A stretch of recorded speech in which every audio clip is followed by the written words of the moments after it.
Good morning, boys and girls. Happy Monday.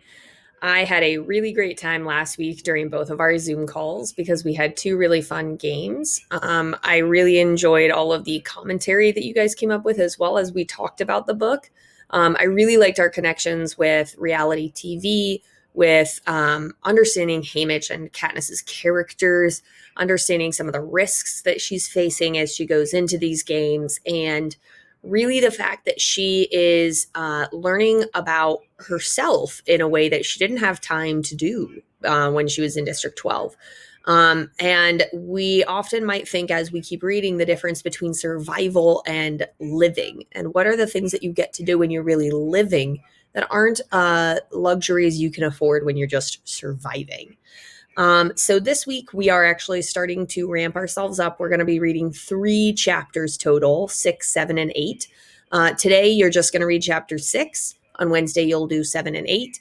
And on that front, if you would like me to read the chapters to you live, I can do that at the beginning of our Zoom calls, or if you'd prefer, I can read to you on Monday or Wednesday. If you would like to pick one of those options, either one, I'd like to read in the Zooms that are already established, or two, I'd like to set up an extra Monday or Wednesday to read, then please comment that in the assignment link today. I just want to know what would work best for you. Or if you're like, I'm tired of Mrs. Millsap's voice, I can read by myself, you can comment that as well. What we're going to do for chapter 6 is we're going to do a quick write, and I'd really like you to focus on 2 things. You may pick one or both of the prompts, but you do need to write 4 sentences. I've been seeing a lot of prompts recently that are 2 sentences, and honestly, you guys are better than that. I think that you can write 4 sentences of opinion. I believe in you. You can do it. Or else. Anywho, we have 2 options. The first one is there's a lot of advanced technology in dystopian literature. It often feels like it's set in the future in some fashion, whether that is genetic technology. For example, we saw the mutations that the Capitol was doing.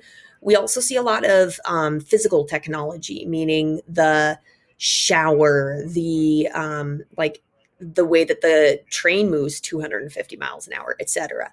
And I'd like you to know, or I'd like you to write about what advanced technology does Katniss experience in the Capitol, and what technologies, either from the novel or that you could imagine, do you wish you had?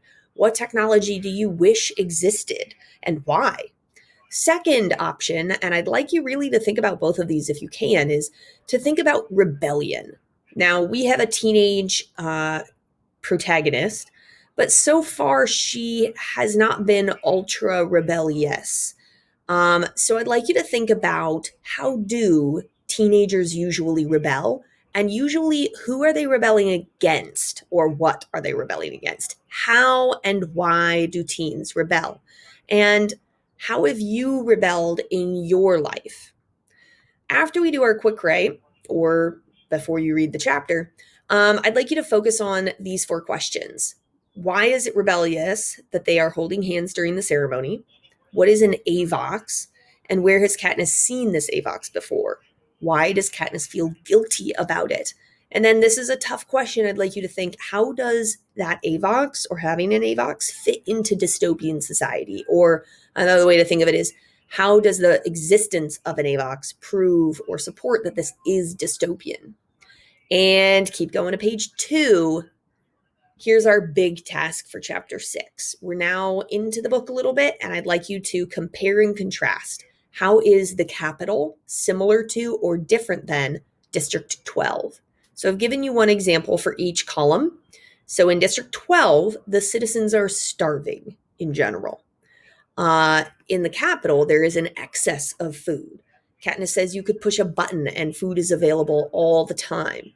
A similarity in both things is that there are peacekeepers.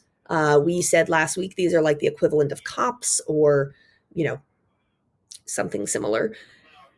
And then on Tuesday, we will chat about these and possibly spend the first 15 minutes reading the book if you want to. But it might be more efficient for us during Tuesday if you read beforehand.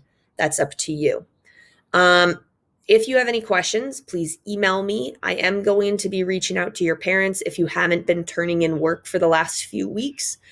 So if you are missing previous work, please feel free to do it. And of course, check your work before we went to distance learning. If you are missing a big project or a quiz or something else that is holding your grade back, please get in touch with me and I would love to help you fix that. There is no reason anybody should end this year with a D or an F unless you started with that before we went to distance learning. But even with that, there is no reason that you should end with that because you have so much time to make up work. So let me know if you want to do some live reading or if you're good on your own. Let me know if you need anything. And I hope you guys enjoy my dystopian literature shirt, Fahrenheit 451. It's another dystopian book. Really good. You might read it in high school. And I hope you guys have a really great Monday. P.S. My quarantine name for the day is Pumped Up Cereal. Happy Monday.